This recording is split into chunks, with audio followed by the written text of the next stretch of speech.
Un groupe de personnes est piégé dans une pièce carrée remplie de divers pièges et ne sait pas comment en sortir. Le titre du film est Cube et il va certainement vous surprendre.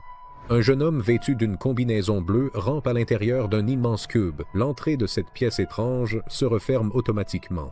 L'homme fait quelques pas et ouvre un autre passage.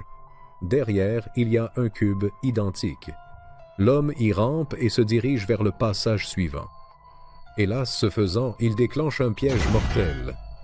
Cela signifie que la partie est terminée pour ce malheureux homme. Un jeune homme se réveille au milieu d'un immense cube.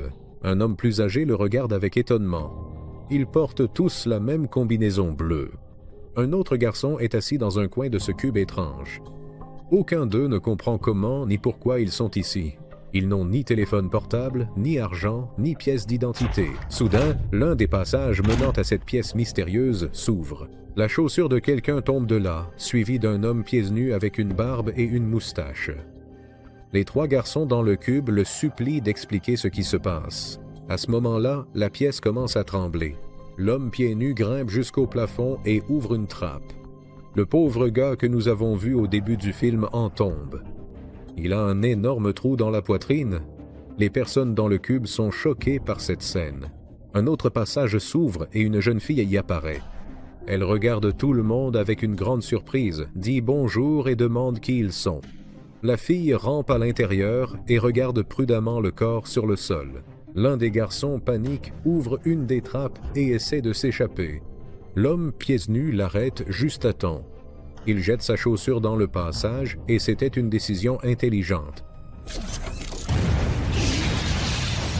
Il s'avère que cet endroit est équipé de lance-flammes. Les personnages font demi-tour et essaient de passer par l'autre passage. L'homme pieds nus leur conseille de le suivre s'ils veulent survivre. Après réflexion, ils acceptent. Personne ne veut subir le même sort que le pauvre homme allongé sur le sol. La fille se présente à tout le monde.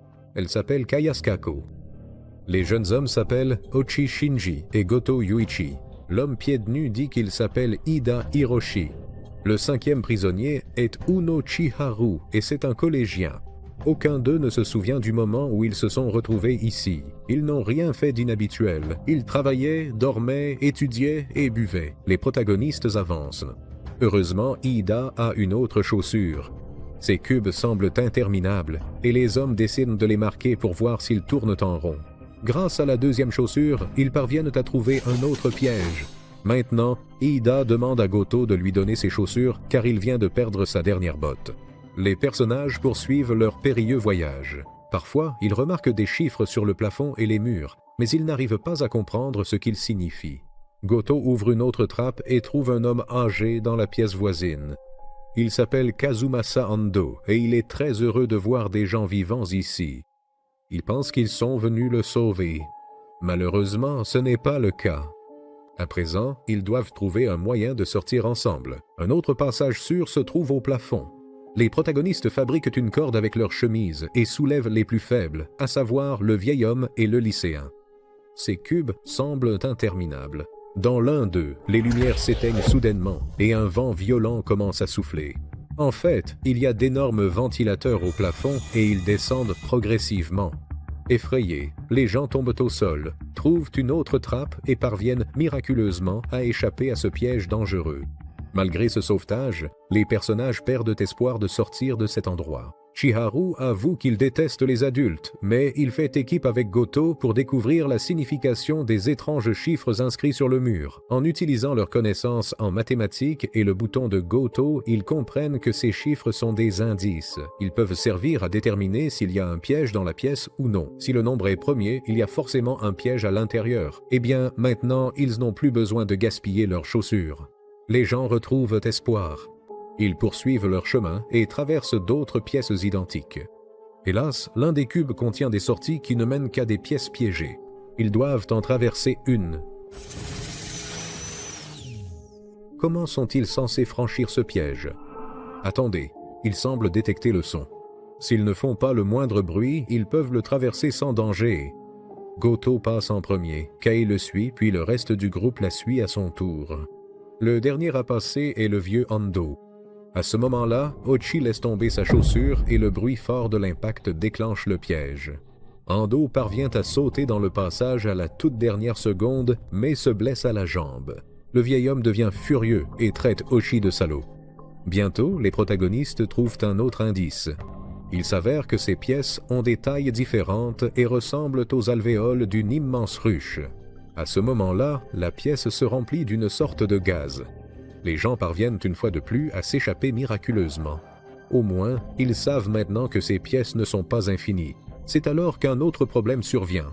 Dans une autre pièce, ils trouvent le même malheureux avec le trou dans la poitrine.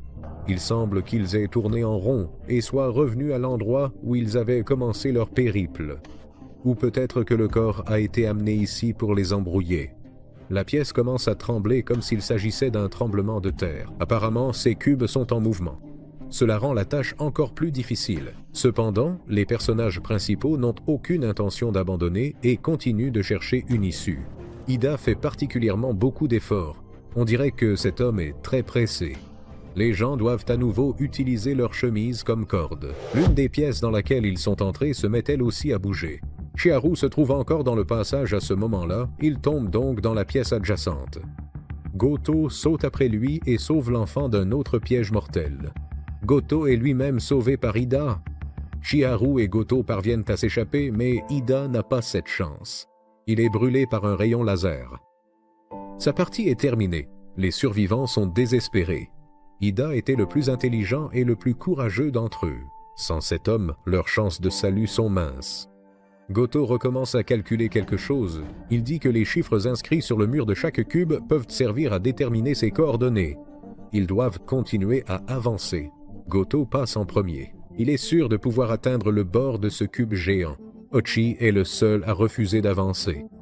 Il est trop fatigué. Goto parvient difficilement à le convaincre. Même si cet homme a lui aussi beaucoup de mal. Sa vie n'a pas été facile du tout.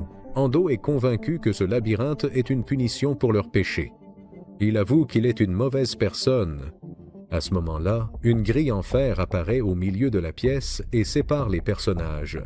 Ando ouvre doucement la trappe et s'en va. Après un moment d'hésitation, Ochi part à sa suite. Goto, Kai et Chiharu restent de l'autre côté de la grille. Ils doivent partir dans l'autre direction. Nous voyons Ando utiliser ses bottes de la même manière qu'Ida l'a fait plus tôt. Goto et ses compagnons entrent dans une autre pièce. Ils voient un escalier à la place de l'un des murs. Goto a déjà couru exactement sur ces mêmes escaliers pour sauver son petit frère, Hiroto. Malheureusement, il n'a pas réussi à dissuader son frère de commettre un acte terrible, et celui-ci a fait son dernier pas depuis le toit. En se rappelant tout cela, Goto se met à hurler de façon incontrôlable. Il regarde Chiharu et voit son petit frère. Revenons à Ando et Ochi. Eux aussi poursuivent leur chemin, se disputant en route et se traitant mutuellement de perdants. On dirait qu'ils se détestent vraiment. Un bruit étrange se fait entendre dans leur pièce.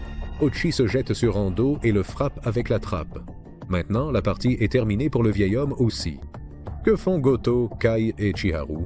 Ils sont assis dans l'une des pièces et Goto est de nouveau en train de dessiner quelque chose avec son bouton sur le sol.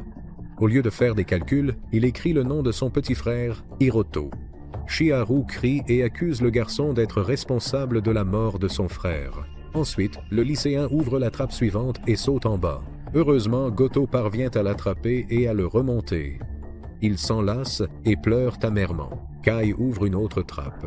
Il y a un immense espace vide derrière. Les protagonistes y grimpent et sentent le vent souffler. Ils semblent avoir atteint un côté du gigantesque cube, mais il y a un problème. Ils se trouvent à une hauteur d'environ 50 mètres. Le garçon remarque qu'une des pièces est en mouvement. C'est peut-être la sortie. Ils doivent trouver une pièce portant le numéro 999. Les personnages partent à sa recherche et croisent Ochi en chemin. Le gars est follement heureux de les voir. Goto remarque des taches rouges sur ses vêtements. Ochi ment en disant qu'Ando est tombé dans un piège et rit de façon hystérique. Tout le monde le croit sauf Chiharu. Le garçon soupçonne Ochi de cacher quelque chose et partage ses inquiétudes avec Goto. À ce moment-là, ils trouvent une pièce portant le numéro 999. Kai y grimpe. Goto se précipite après elle, mais Ochi attrape le garçon et le jette au sol. Ochi admet s'être débarrassé du vieil homme et l'avoir fait par jalousie. Ochi est pauvre et pratiquement sans emploi, tandis que le vieux Kazumasa était le directeur d'une grande entreprise. Ochi dit qu'il est capable de tout dans un accès de rage et se jette sur Goto. Chiharu défend son compagnon, mais il n'est clairement pas assez fort. Ochi se rue à nouveau sur Goto et tente de mettre fin à ses jours. Le gars se remémore à nouveau tous les moments importants de sa vie et repousse l'Ochi devenu fou. Quelques secondes plus tard, Ochi se fait prendre dans un piège. Son jeu est terminé lui aussi. Des barres de fer apparaissent partout dans la pièce. Chiharu parvient à s'échapper par la trappe vers une autre pièce, mais Goto n'a pas le temps de le faire. On dirait que c'est aussi la fin pour lui. Les seuls survivants sont Kai et Chiharu. Ils atteignent la salle de transport et montent jusqu'au sommet. Ils trouvent enfin une issue.